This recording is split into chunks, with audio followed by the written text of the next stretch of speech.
Good morning to you all. Good afternoon and good evening to people who are joining online from different parts of the world. I'm so humbled to be here before you. Very good morning. I'm so delighted to welcome you to this 13th International Conference on the Restructuring of the Global Economy 2024 with the theme of promoting sustainability. And this is our 13th, and I'm just recalling that this is our 126 conferences for the last many years. This is the world we are living in. It's not the world of globalization, unprecedented level of technological advancement, the chaotic situation, the hostile situation around the world.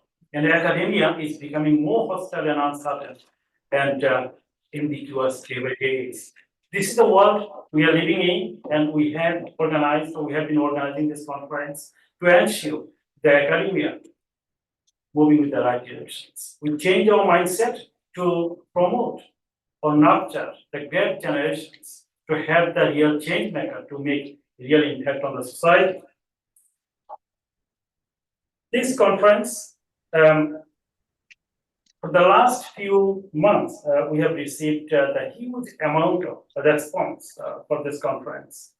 That shows that imperative for engaging discussions, interaction, and embracing new ideas and learning from each other. When scholars gather such a gathering into a gathering and share and interact and mingle with other people through collaborations and cooperations, I think that give us some sense of joy and spirit to ensure that academia at the forefront of the change of the world. Because the education is the backbone of the society. If the backbone is becoming fragile, the society cannot prosper. The research, development, new ideas are the cornerstone of social development, national development, and progress. And I feel that such conference, such platform is the forefront to ensure that groundbreaking research are developed, are brought, shared, disseminated among others, so that the society and various stakeholders can get the real benefits. At this stage, I would like to extend my deepest sincere gratitude to Professor Datta Saran, President of his university in Egypt, for his unconditional, unwavering support and especially encouragement. And I have seen the spirit here his university got to ensure that noble research are carried out by the academics.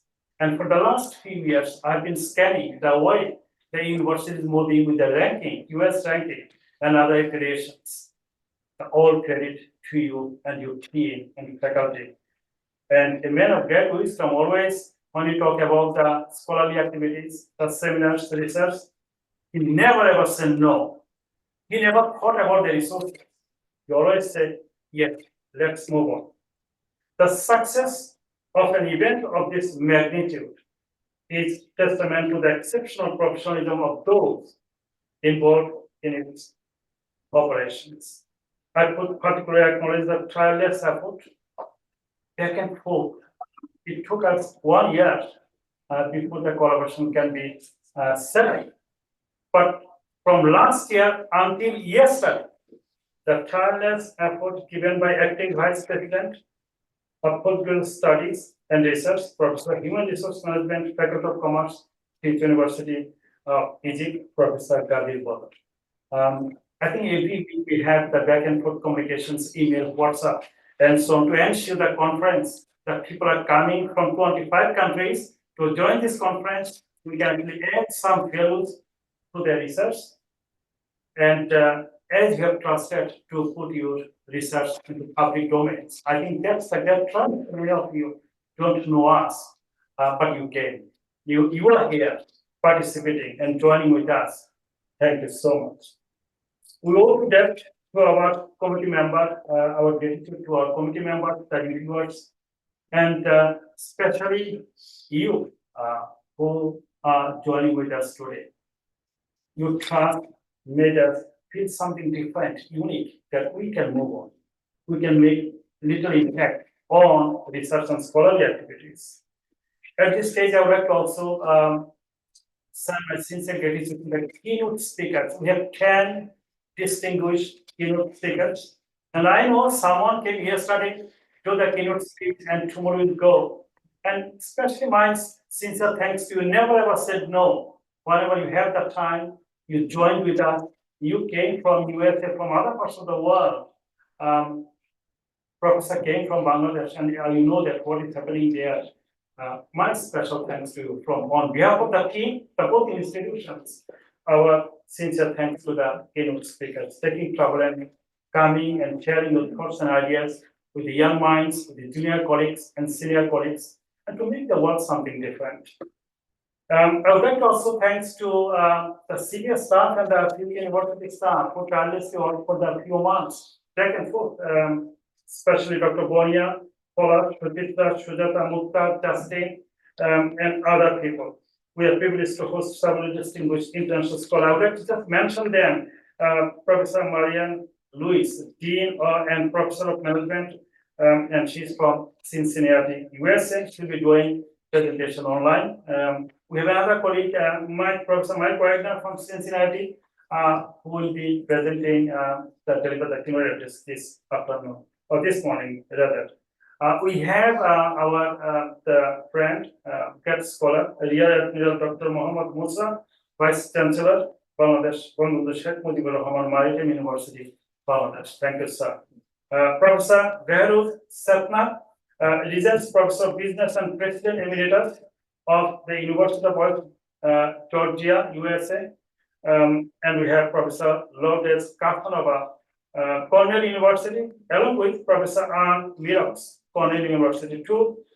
David Holliman from Director of Collaborations and Business Development, University of Buckinghamshire. Buckingham, that's fine. Professor Gorik Das, Indian Institute of Social Welfare and Business Management. We have the Professor Pellegro Menfra from City University of New York, Professor Gerald Duell, and David Capes, obviously, whom you already have seen. Additionally, Professor Padma Banerjee, she is not yet here. She'll be coming and offering a special workshop. I think the world we are living in, we need to have some calmness to ensure that we can accept and move on with the right direction, studying all the pains and the problems. The conference serves as one of the first reminder of the importance of being outward-looking, valuing benchmarking and the crucial role of disseminating research internationally. This year, we have received so far 242 submissions. The number of papers accepted for this conference after review, the text rejections is 124, number of papers raised for this conference 80, and number of full text papers received or accepted 66. Those will be in the conference postings. The Center for Business and Economic Research deeply appreciate your trust and willingness to share your research. It is always a pleasure to welcome back our old colleagues. It's more than 20% colleagues who are attending here. They have been attending our conferences in the past. That shows that somehow that the emotional, rational, and psychological attachment with Center for Business and Economic Research to attend the conference to share and mingle with other colleagues. Again, I would like to say thank you for coming, joining to make this conference a success. I'm sure that over the next 2 days, a lot of things will be happened and we can share many things. This afternoon, you know that Center for Business and Economic Research, the voting by 1,200 members of CBER always select and identify the best scholars who is said that change the of the society in their own respective field. We are issuing that the honorary fellowship. So 3 members are selected based on the 1,200 members voting will be announced this afternoon, and I'm sure that you will be joining and sharing that good wish. And also tomorrow we'll be announcing the 3 best papers for the conference and 3 best e-poster for the conference. Please enjoy today and tomorrow and just share. Academia, the world, the society, individual can sustain once we make the fruitful collaborations. Thanks.